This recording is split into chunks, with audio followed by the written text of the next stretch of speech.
Now, as we continue to commemorate Women's Month, this morning we focus on women and children who've been abused and also the non-profit organizations that assist victims of gender-based violence.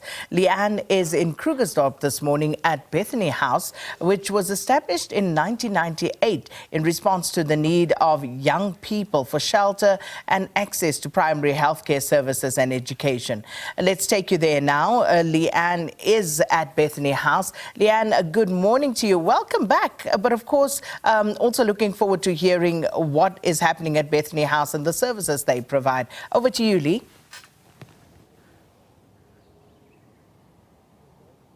Sakina, a very, very good morning to you, and a very good morning to everyone that has tuned in this morning. And yeah, indeed, it is good to be back, but certainly under, I suppose, a very tough subject that we're going to talk about this morning, and that, of course, are the most vulnerable individuals in society, and that, of course, are the children of South Africa. When we talk about all of the social ills that we see that grip our communities, those that really, really suffer at the end of the day are the children, and we have to find places of safety for them, particularly when it comes to all forms of abuse, whether we're talking drug abuse, alcohol abuse, sexual abuse, physical abuse, any kind of ill that we see on a daily basis in South Africa.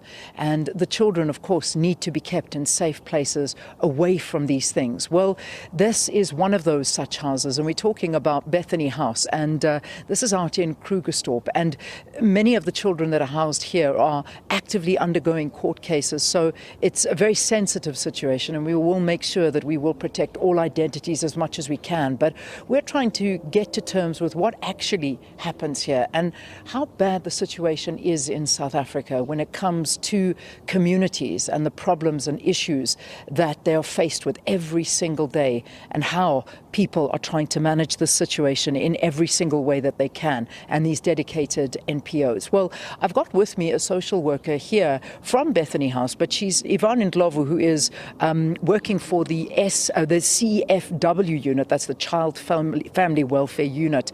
Yvonne, it's so lovely to have you, and thank you very, very much for talking to us here on Morning Live. Morning, Leanne. I'm pleased to meet you.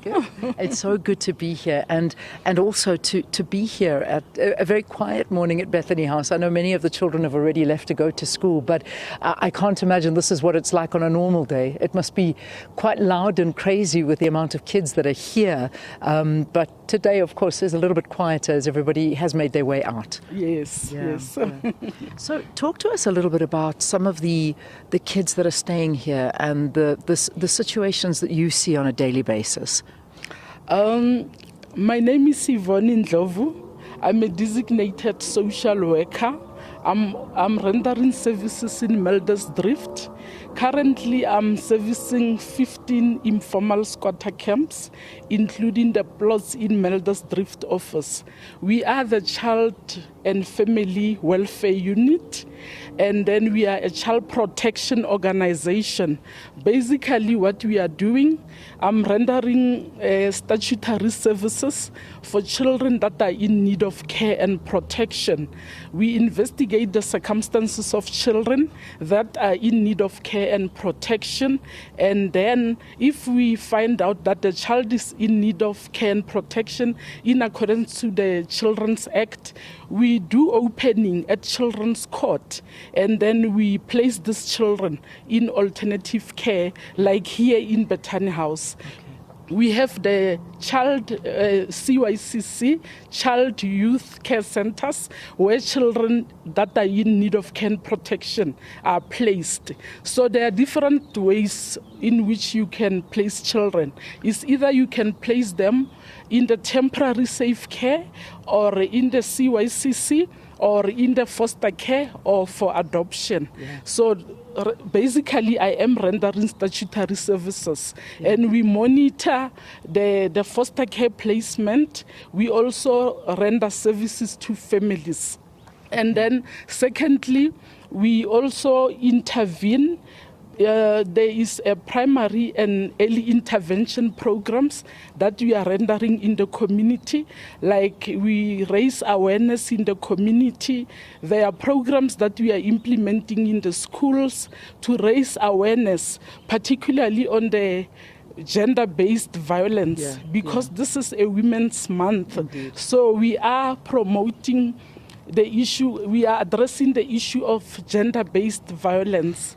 There are different forms of gender-based violence. So I'm gonna ask you one or two questions, because I know you've got all this information in your head, but I want to sort of find out what the issues are. I mean, you say that you work in a lot of the townships, in a lot of the areas here, Yes. but when we focus in on Women's Month, and particularly the children, the most vulnerable, what do you see?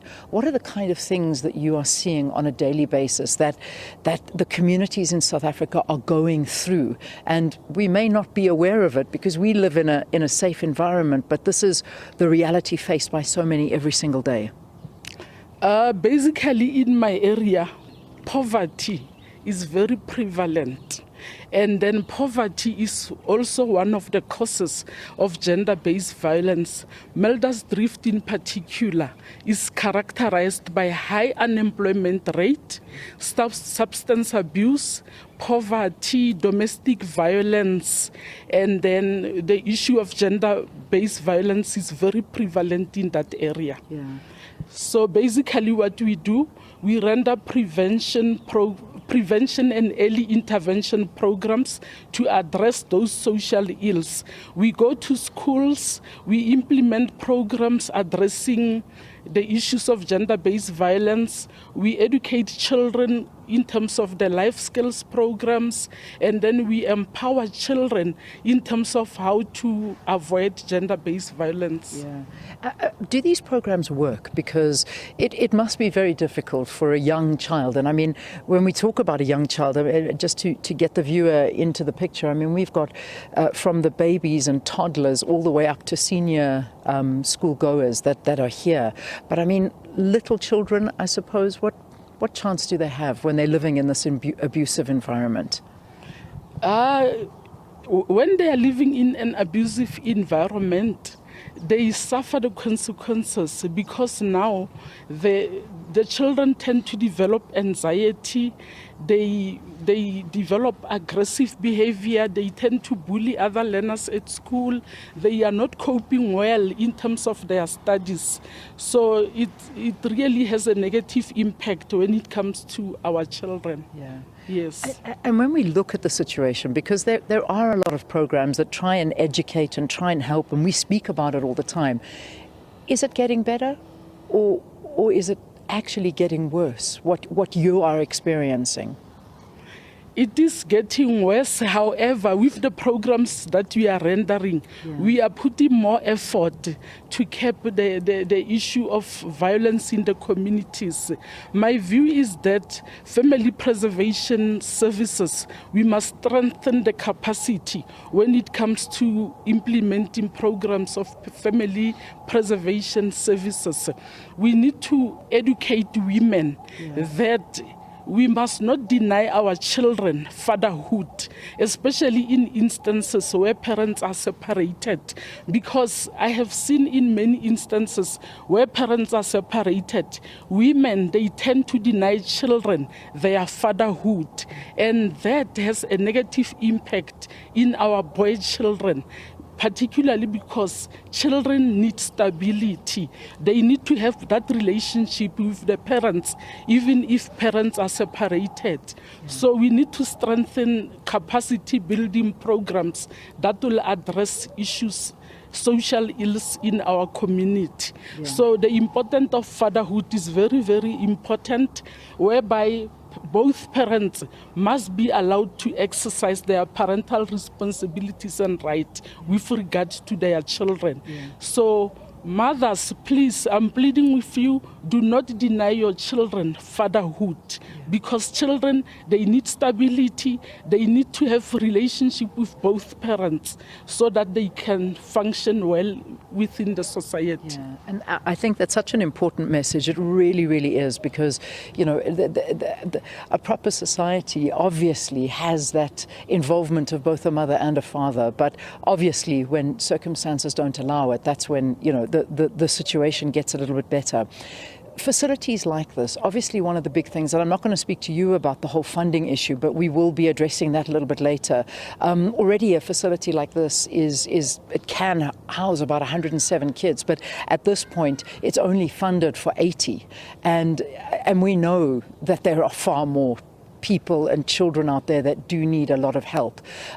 In terms of assistance, how much assistance is actually needed? Because from what I'm hearing from you, the situation isn't getting better, it's getting worse, which means that there are a lot of children that live in the situation and are not able to get out of it and get help like what is offered here at Bethany House. So what help is needed, assistance is needed that you're seeing out there? Funding is very, very essential, because for me in particular, to render services in Krugersdorp, it requires a lot of funding to implement those parenting skills programs and also the family preservation programs. Funding is necessary because we are dealing with disadvantaged communities, and then for them sometimes to cooperate with us, they need to get something that can motivate them, because you cannot render a program with a community member that is hungry. So funding is very, very essential. Without funding, I will never be able to render services in Krugersdorp area in particular, because me and my team, we need funding in order to sustain the programs that are taking place in Krugersdorp area. In terms of Bethany House, I also am of the view that funding also is needed, because we are keeping children here that are in need of care and protection. So for the center to run, it needs funding to pay the staff, to cater for the basic needs of children. So funding is very, very essential. It's needed. Yvonne, thank you. Thank you so much for talking to us. And most importantly, thank you for the work that you do in the communities around this area and elsewhere. Yvonne Bob, of course, is one of the social workers here in the area that works in different townships. She also works here at Bethany House. And, you know, just to give you a little bit of an understanding as to how Bethany House actually works, is that most of the cases here, in fact, all of them are in the courts. So all of these children here are in basically protective services, from whether they are newborns all the way up until high school goers. They can be here for 2 weeks, 2 months, or in some cases 9 years. You know, it depends how long it goes on for, and this is where they will stay. So their identities and keeping their identities safe is of vital importance at a point like this. So that's why you won't see very many of them, but we are going to be speaking to one or two of the victims of the circumstances that they were pulled out of and the lives that they have been leading. But we're also going to be speaking to the manager here at Bethany House to get an even deeper picture of what we are dealing with in the ills of society here in South Africa.